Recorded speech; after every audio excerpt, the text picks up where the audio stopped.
tidak pernah mengeluarkan ijazah untuk nama F dan R ini gitu. Kita ini ijazah itu ada nomor serinya ya kan. Jadi emang kita tidak main-main. Universitas Ibnu Khaldun ini berakreditasi itu adalah B.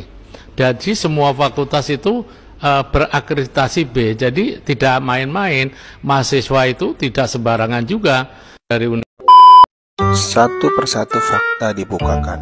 Sekarang Universitas Ibnu Khaldun Jakarta menyatakan bahwa pihak universitas tidak pernah menerima mahasiswa ataupun tidak pernah mengeluarkan ijazah atas nama Firdaus Owiwobo.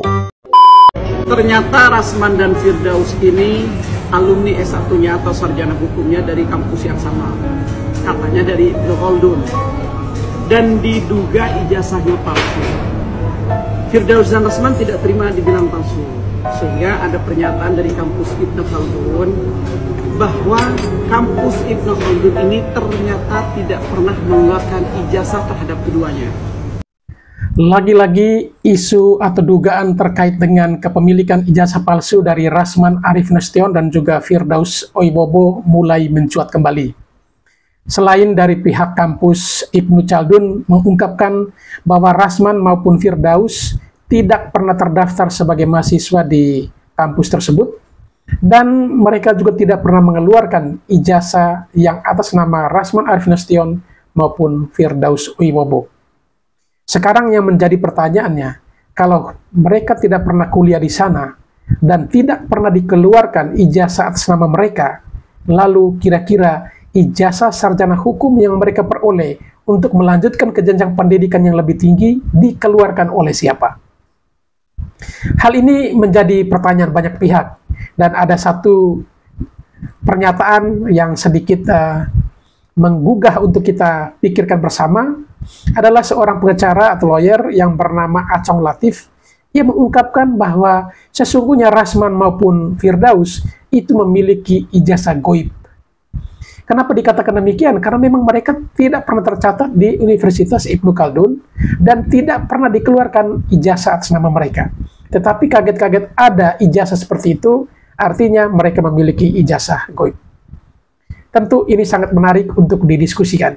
Dan untuk lebih jelasnya, mari kita ikuti video-videonya.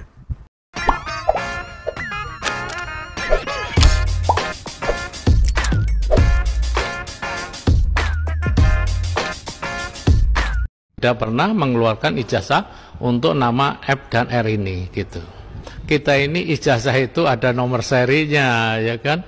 Jadi emang kita tidak main-main. Universitas Ibnu Khaldun ini berakreditasi itu adalah B. Jadi semua fakultas itu berakreditasi B. Jadi tidak main-main. Mahasiswa itu tidak sembarangan juga. Dari Universitas Ibnu Khaldun, saya Haji Murtiman adalah Warek 3 di sini, memberikan penjelasan. Sebetulnya beberapa hari yang lalu pernah kita press release menyampaikan bahwa masalah yang berkaitan dengan app ini yang kira-kira mahasiswa atau alumni daripada Universitas Ibnu Khaldun, maka setelah kami cek di dalam data Universitas Ibnu Khaldun, beliau ini adalah tidak terdaftar di tempat kami. Itu tidak terdaftar di Universitas Ibnu Khaldun, baik mulai dari mahasiswa ataupun dari alumninya.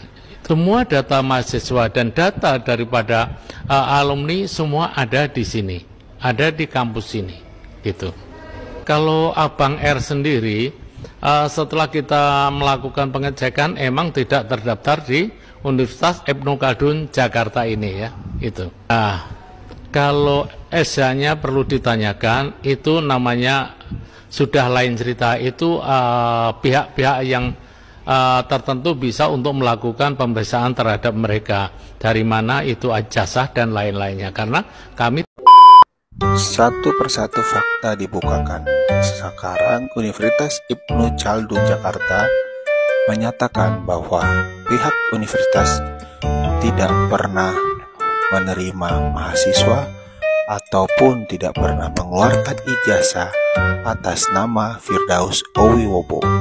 sehingga intinya tidak ada mahasiswa maupun lulusan Fakultas Hukum dari Universitas Ibnu Chaldun Jakarta yang bernama Firdaus Oiwobo ini otomatis mempertanyakan bagaimana ceritanya yang bukan mahasiswa Fakultas Hukum bisa memiliki berita acara sumpah dan mengaku-ngaku sebagai advokat atau pengacara.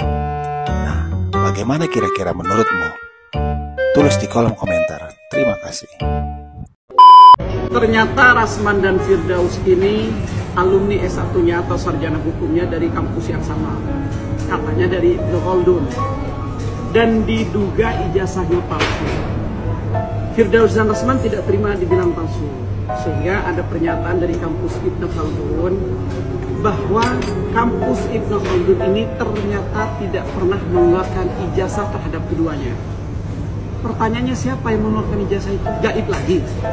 Kemarin naik meja gaib, nggak tahu siapa yang menaikkan, tiba-tiba ada di atas meja. Terus ijazah sama, tiba-tiba ada begitu. Tidak pernah mengeluarkan ijazah untuk nama F dan R ini, gitu. Tuh kan, nggak pernah ngeluarin ijazah, jadi ijazah dia sampai bisa jadi advokat, itu dari mana dong? Masa iya, nggak lulusan mana-mana, tiba-tiba bisa jadi pengacara? Nggak masuk logika dong, lulus sekolah aja enggak, tiba-tiba jadi pengacara. Buat Rasman dan Firdaus, ditunggu nih klarifikasi kalian tentang ijazah lulusan kalian. Sebenarnya kalian lulusan mana sampai jadi advokat kayak sekarang? Walaupun ada bicaranya nggak seperti advokat sih, yang cenderung teriak-teriak, marah-marah, sombong, arogan, dan lain-lainnya ya. Kalau misalnya advokat sejati, itu mah slow aja, tenang, kalem, bisa kontrol emosi, bukan malah arogan, marah-marah, teriak-teriak. Dari gestur bicaranya aja udah kelihatan mana yang berpendidikan dan mana yang enggak. Kalau kayak mereka berdua sih memang cocoknya nggak punya ijazah sih, soalnya nggak mencerminkan juga tuh kelakuan advokat. Kita ini ijazah itu ada nomor serinya, ya kan? Jadi emang kita tidak main-main. Universitas Ibnu Khaldun ini berakreditasi itu adalah B. Jadi semua fakultas itu berakreditasi B. Jadi tidak main-main. Mahasiswa itu tidak sembarangan juga. Dari Universitas Ibnu Khaldun, saya Haji Murtiman adalah Warek 3 di sini. Memberikan penjelasan. Sebetulnya beberapa hari yang lalu pernah kita press release menyampaikan bahwa masalah yang berkaitan dengan app ini yang kira-kira mahasiswa atau alumni daripada Universitas Ibnu Khaldun, maka setelah kami cek di dalam data Universitas Ibnu Khaldun, beliau ini adalah tidak terdaftar di tempat kami. Itu tidak terdaftar di Universitas Ibnu Khaldun, baik mulai dari mahasiswa ataupun dari alumninya. Semua data mahasiswa dan data daripada alumni semua ada di sini, ada di kampus ini, gitu.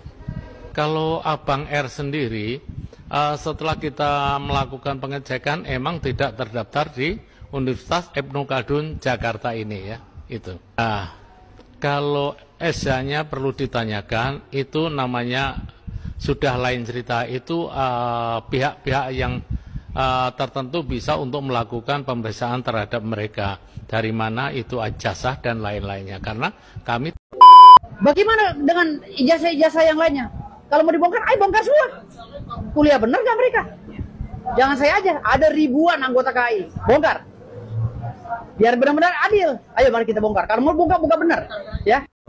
Tanggerang ya, nah ini tadi aku melewati lokasi elit Alam Sutra, tapi ternyata kantornya itu nggak di Alam Sutranya ya, ini masuk-masuk rada jalan kecil. Inilah pengacara tersultan guys, yang punya aset 4.000 hektar gunung ya. Kita lihat kantornya. Nah ini menurut peta di sini nih, Duta Bintaro.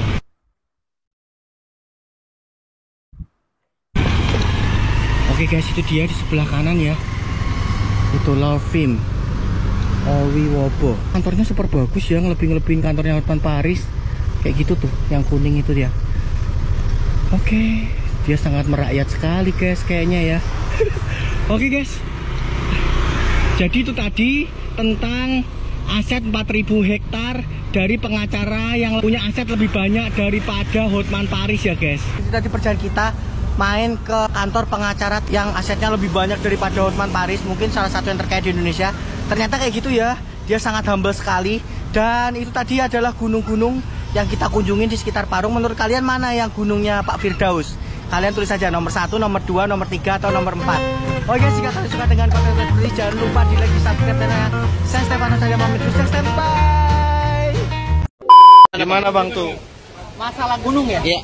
Jadi gunung itu, satu di Gunung Parung, itu tanah klien gue milik Prabu Raden Ngabe Awan. Cucu dari Raja Pajajaran dan Raja Banten. Ya, beliau nunjuk gue dengan keluarga sebagai pengacara, ya, keluarga beliau dengan beliau nunjuk gue sebagai pengacara untuk mengurus tanahnya seluas 110.000 hektar. Gitu loh. Itu tanah yang tahap awal. Ada beberapa perponding atas nama beliau yang sudah ada penetapan pengadilannya, sudah ada putusan pengadilannya bahwa itu tanah beliau yang lokasinya di situ dan direkomendasi juga oleh BPN serta lurah dan camat di situ. Jadi itu sah milik beliau. Dari perumahan-perumahan yang ada di situ, yang di Parung dan Cilebut sekitarnya termasuk Kalisuren, itu harus segera menghubungi kami daripada kami gugat. Kasihan pembeli perumahannya. Ya, mereka beli perumahan tahu-tahu perumahannya ilegal kan gitu, atau izinnya tidak ada, atau surat sertifikatnya nggak jelas kan gitu alas haknya. Itu walaupun mereka bikin sertifikat boleh kerjasama dengan BPN misalnya, oknum BPN, muncullah sertifikat, itu sertifikatnya nggak ada alas hak yang jelas, karena sertifikatnya harus ada alas hak surat dari klien kami. Makanya saran saya kepada perumahan-perumahan yang ada di sekitar Kalisuren, Parung, ya perumahan di Cilebut, segera bicara kepada kami bikinkan suratnya. Masalah Gunung Parung dulu lah satu persatu. Masalah gunung yang saya miliki. Firdaus, saya ini orang Parung, lama tinggal di Parung, nyari makan di Parung. Jadi saya tahu semua itu gunung di Parung. Semua gunung di Parung itu milik Pemkab Bogor, nggak ada milik lu sendiri, nggak bisa dimiliki pribadi. Ada siapa gunung itu bisa dimiliki pribadi? Nggak ada, semuanya punya Pemkab Bogor, nggak ada milik pribadi. Apalagi milik lu. 100 sekian hektar kata lu. Aduh, mimpi buruk loh. Tobat ngapa orang mau tobat? Dibenci Tuhan, terlalu keluar sombong begitu. Pada kenyataan nggak ada. Hati-hati loh. Ntar diusut sama pemerintah Bogor ntar. Lo kok ngaku-ngaku begitu. Ada Firdaus. Lo mau pengennya mau nyaingin ini apa namanya itu Hotman Paris. Ya nggak bakalan bisa lah. Jauh di bawah level. Lo itu jauh di bawah level Hotman Paris. Jauh, nggak bakalan bisa. Ada koar ratusan hektar, 4.000 hektar gunung di Parung. Yang paling terkenal itu Gunung Kapur di Parung itu, tahu nggak? Gua orang Parung nggak bisa tipu lah. Semua gunung di situ dikuasai oleh Pemkab Bogor, dikelola oleh Pemkab Bogor. Gimana lo mau ngomong apa-apa? Jelas itu. Aduh. Firdaus lo. Ngehayal terlalu tinggi lo.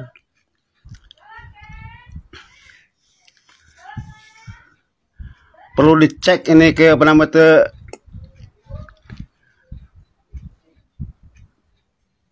kejiwaan lo perlu dicek, kayaknya perlu dibawa ke rumah sakit jiwa. Aduh, ratusan hektar sih, mana ratusan hektar itu. pengen digerebek orang Parung loh. Itu yang punya Pemkab Bogor semua, dikelola sama Pemkab Bogor, nggak ada milik pribadi itu. Gunung berapa gunung sih itu punya milik lu semua. Bisa-bisanya lo ngakuin. Kagak malu loh. Keluar begitu. Katanya lu sarjana, doktor hukum, profesor hukum ngakunya. Tapi sarjana hukum aja lu kagak diakui di Ibnu Khaldun. Jangan-jangan sarjana hukum ijazah palsu. Aduh, Firdaus. Berhenti lo.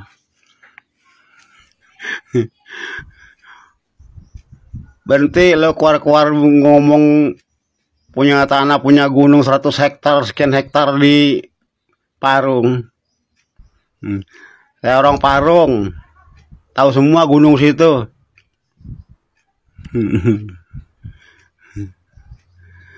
Mana ada sih gunung situ dimiliki oleh orang pribadi? Nggak ada, dikelola sama Pemkab Bogor semua.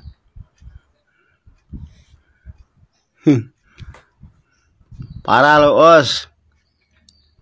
Ntar gua antar ke rumah sakit jiwa lah. Ini dari arsip nasional, pertanyaan lengkap. Ini yang fotokopian saya bawa. Kalau yang aslinya sama ahli waris. Jadi ahli waris selama ini tuh dia ditakut-takutin. Jadi ahli waris dia orang tanah asli situ, orang Banten, orang Jawa Barat. Tapi ketika ingin mengambil tanahnya ditakut-takutin sama oknum-oknum, pakai preman, pakai aparat. Dia nggak berani, tapi setelah menunjuk saya sebagai pengacara, baru dia berani keluar. Iya, pengacara berkualitas. Iya, baru mereka berani keluar. Di peta langsung. Coba Bang, kasih lihat Bang. Tuh Bang, Abang jelasin yang punya Abang yang mana tuh. Iya. Namanya gunung Bang. Bukan. Ini sebenarnya bukan gunung, itu penyebutan saya aja, bukit sebenarnya. Itu Ada bapak nih ya, tiba-tiba berbeda lagi ngomongnya. Kemarin gunung, tiba-tiba sekarang bukit. Terus katanya gunung itu mengandung uranium. Sekarang beda lagi katanya tuh bukan di bukit, uraniumnya tanah lagi, satu lagi itu. Sebenarnya yang mana sih yang betul? Kalau bikin statement itu jangan berubah-ubah biar orang percaya gitu loh. Ini tiba-tiba berubah lagi, tiba-tiba berubah lagi. Mana ada gunung dipanggil bukit, bukit dipanggil gunung, ya jelas beda lah. Mending buktikan aja dulu deh salah satu perkataan bapak tuh daripada bapak keluar-keluar bikin malu gitu. Terus tadi gue juga ngeliat tuh di videonya. Di videonya ada kalau misalnya bapak ini tuh bisa ngeberhentiin hujan.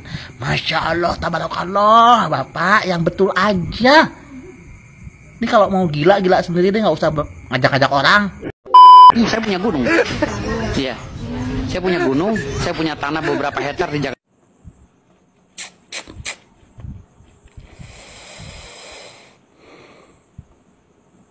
Tanah apa? Gunung apa? Repot kali pun kau. Banyak kali lah ceritamu. Nggak ke meja aja kamu gak sadar. Oh alah. Kerja yang bagus saja lah, kerja yang bagus ya. Naik ke meja aja pun kamu gak sadar-sadar. Gak sadar. Punya untang ngerang di mana. Oh. Sakit kayak itu, sakit. Periksa dulu. berpihak kepada penguasa. Mana kita membenahi negara ini 100 hari Astatita? Astatita 100 hari itu hanya mimpi kalau menurut saya. Kalau hukumnya masih begini. Ini hal sepele loh. Hal sepele. Hal sepele, saya sampai disanksi mau dipenjara. Segitu krusialkah saya yang tidak sengaja naik meja karena ingin, ya, karena terdorong oleh rasa militan saya, rasa empati saya terhadap klien saya naik ke meja dengan tidak sengaja, spontan, karena di sininya sempit, ya, nggak bisa lewat. Segitukah hukuman yang saya dapati? Sampai-sampai saya ingin dipenjara. Salah apa saya? Saya ini bukan pelaku kejahatan. Seumur hidup saya tidak pernah berbuat kejahatan yang seperti ini yang dituduhkan kepada saya. Kalau kita berbicara masalah naik meja, mungkin para pihak belum pernah menonton, ya, beberapa video amatir, ya, yang mensiarkan beberapa peristiwa naik meja, ya, di negeri ini. Ini salah satu peristiwanya. Ini bahkan kasta pengadilannya di atas pengadilan lainnya. Kastanya lebih tinggi daripada pengadilan yang dinaungi oleh Mahkamah Agung, yaitu pengadilan Mahkamah Konstitusi. Nih, Kita tonton bersama. Bisa dibayangkan, sekelas pengadilan Mahkamah Konstitusi saja bisa diinjek-injek begini mejanya. Dan ini terjadi, bos. Bentar. Dan ini terjadi, bos. Assalamualaikum warahmatullahi wabarakatuh. Saya ingin meluruskan statement saudara. Izin speech. Rekan, selamat malam. Assalamualaikum warahmatullahi wabarakatuh. Semoga rekan saudara Firdaus Oiwobo ini semoga selalu diberikan kesehatan, keberkahan, dan kesadaran. Cuman rekan, saya kemarin sudah bikin VT berkaitan dengan kisruh ini. Saya menyarankan bahwa jangan terlalu mengumbar statement yang menurut hemat saya malah bikin blunder. Semakin berargumentasi, berapologi A, B, C, dan D, itu malah semakin tidak memberikan respect terhadap jenengan. Saya kan sudah menyarankan kemarin, saya sudah bikin VT, saya sampaikan bahwa lebih baik minta maaf dan mengakui kesalahan. Bukannya kemarin beberapa waktu yang lalu saya sempat melihat VT bahwa Pak Firdaus ini, rekan Firdaus ini di depan ibundanya sudah menyampaikan keinginan untuk meminta maaf. Saya pikir saya cukup respect terhadap hal itu. Namun kok sekarang muncul lagi video kayak gini. Menurut hemat saya, dengan alasan apapun, mau berargumentasi apapun, mau dalam keadaan apapun, tidak dibenarkan seorang yang beretika, apalagi berstatus sebagai advokat penegak hukum yang notabene-nya adalah seorang sarjana lah minimal. Apalagi kalau melihat dari status pendidikannya kan katanya calon doktor. Tidak pantas dengan alasan apapun itu naik ke atas meja. Jangankan di ruang sidang yang mestinya kita hargai marwahnya. Di luar sidang pun itu tidak etis. Kenapa? Kita ini kan hidup di adat ketimuran yang mengedepankan adat istiadat, tata krama, sopan santun. Makanya saya sarankan terhadap rekan, sudahlah, tidak perlu berapologi apapun, mau inilah, mau membelakan klien lah, sudah. Semakin Anda berargumentasi seperti itu, semakin Anda menyampaikan alibi dan apologi, maka semakin jauh respek masyarakat umum terhadap jenengan. Sudahlah, akui aja, belajar menjadi kesatria yang sejati. Apalagi mohon maaf tidak mengurangi rasa hormat, jenengan ini kan katanya sih kan sultan. Yo masa sultan perilakunya begitu, rek? Sultan itu kan punya rakyat, artinya punya masyarakat. Ya berikan contoh kan, berikan contoh yang baik terhadap masyarakat. Itu loh. Ya adab itu harus dikedepankan. Bukankah begitu, rekan? Marilah ya, kita ini menjunjung tinggi adab, sehingga marwah kita sebagai advokat itu ya tetap terjaga. Persoalan lain semisal ada kasus ini itu ya nggak apa-apa. Saya setuju kalau jenengan menantang berdebat, tapi jangan debat kusir. Ya pakai mekanisme debat yang dibenarkan. Semisal berdebat tentukan topik, semisal topik hukum, antakah ilmu hukum, pengantar ilmu hukum, asas hukum, teori hukum, sumber hukum, filsafat hukum, itu kan banyak rumpunnya. Tentukan aja temanya, terus cari panelis yang bisa memberikan panelis yang baik, biar masyarakat nanti yang menentukan. Begitu loh rekan. Jadi tidak perlulah berkuar-kuar begitu, itu tidak ada manfaat, justru malah tidak mendapatkan respek dari masyarakat. Karena apa? mau berargumentasi apapun naik ke atas meja itu tidak dapat dibenarkan, apalagi itu di ruang sidang. Meskipun sidangnya sudah ditutup, itu tidak dibenarkan. Gitu loh, rekan.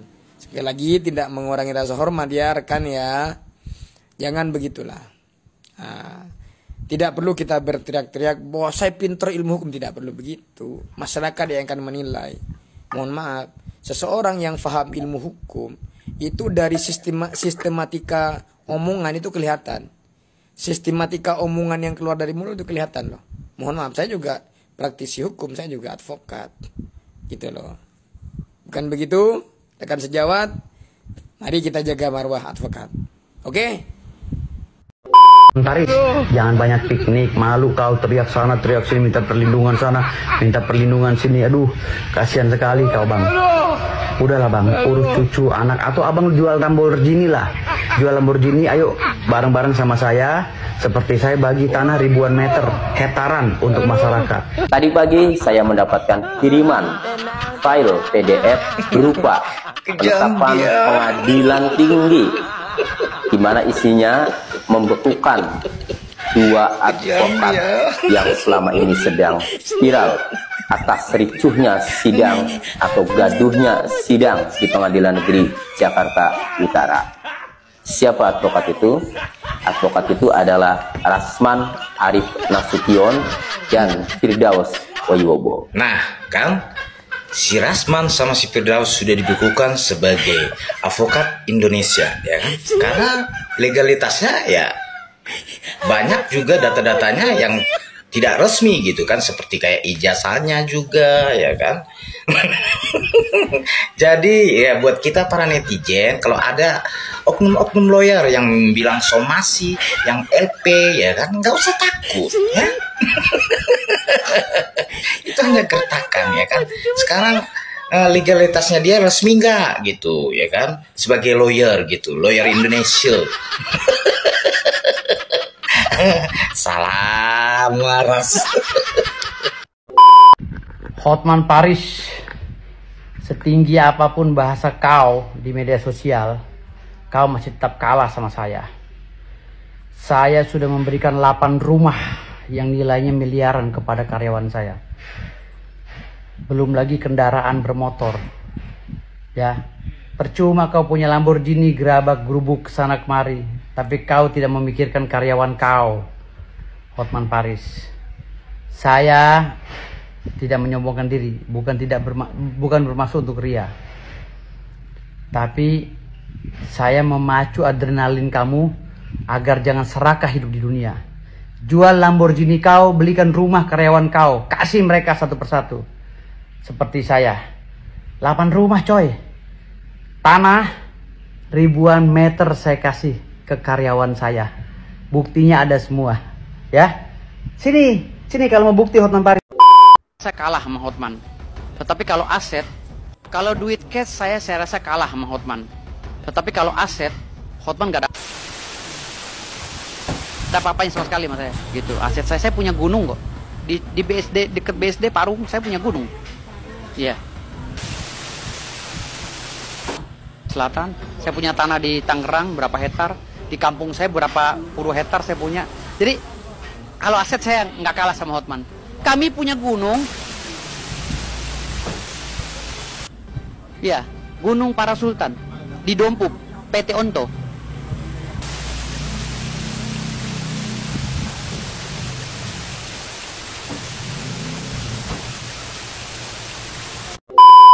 Masalah Gunung Parung dulu lah satu persatu. Masalah gunung yang saya miliki. Gunung yang saya miliki itu ada 111.000 hektar. Ya, Parung hampir semua itu tanah klien saya. Ya, itu baru Fairponding nomor 9 dan nomor 3. Bisa dicek di BPN. Ya, Fairponding nomor 3 dan nomor 9, Persil 37 dan 39 itu jumlah totalnya 110.000 hektar. Ya, dan itu sudah ada surat penetapan dan putusan pengadilan. Artinya siapapun yang bangun rumah di situ, siapapun yang bangun perumahan di situ, siapapun berkegiatan di atas tanah saya akan saya gugat. Ya, karena saya mendapatkan separuh dari 110.000 hektar tanah tersebut dari klien saya, ya, yang bernama Raden Ngabe, cucu dari Raja Banten, ya. Kalau duit cash saya rasa kalah sama Hotman, tetapi kalau aset Hotman nggak ada apa-apanya sama saya. Kalau dihitung semua ya aset saya nggak ada apa-apanya sama sekali sama saya, gitu. Aset saya punya gunung kok di BSD, deket BSD Parung saya punya gunung, ya. Saya punya gunung, saya punya tanah beberapa hektar di Jakarta Selatan, saya punya tanah di Tangerang berapa hektar, di kampung saya berapa puluh hektar saya punya. Jadi kalau aset saya nggak kalah sama Hotman. Kami punya gunung sekarang ini 2 juta metrik ton, di dalamnya uranium. Ya, Gunung Parasultan di Dompuk, PT Onto. Ya, 2 juta metrik ton bisa untuk menghidupi masyarakat dunia 1000 tahun. Bisa dibayangkan.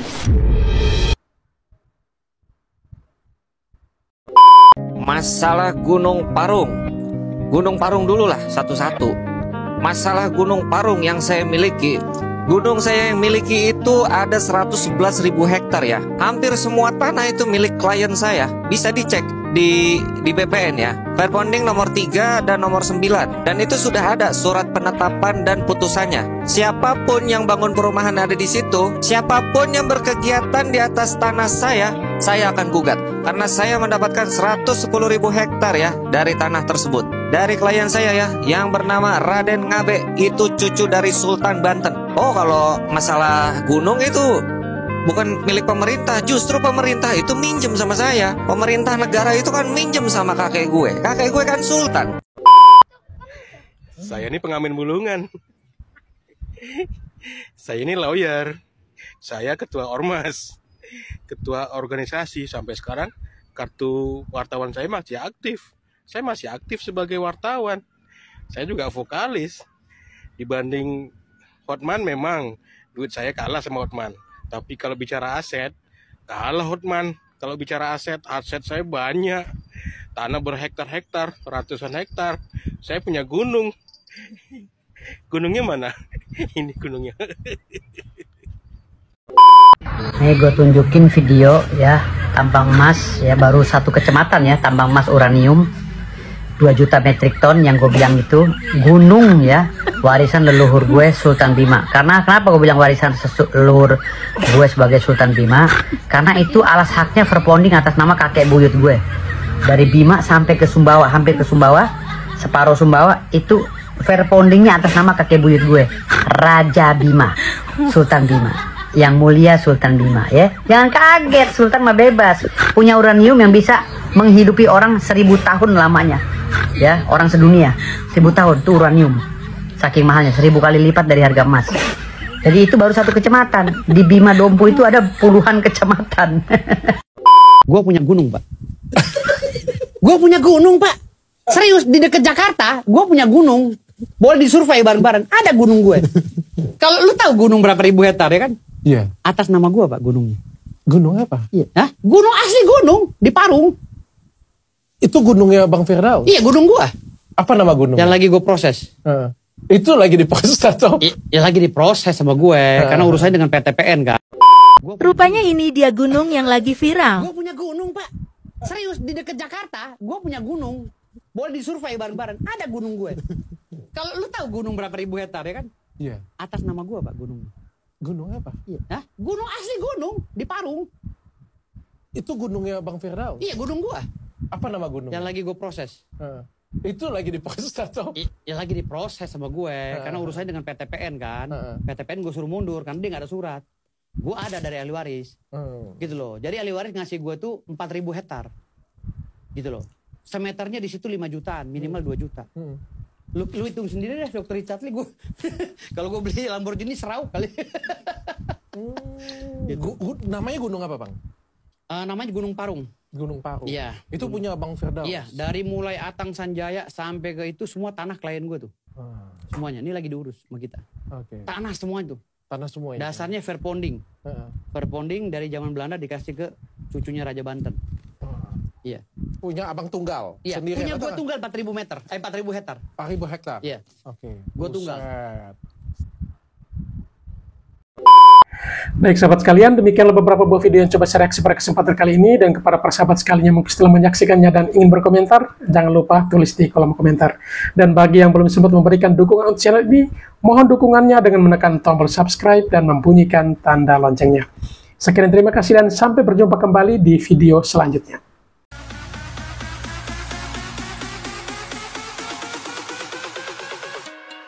There's no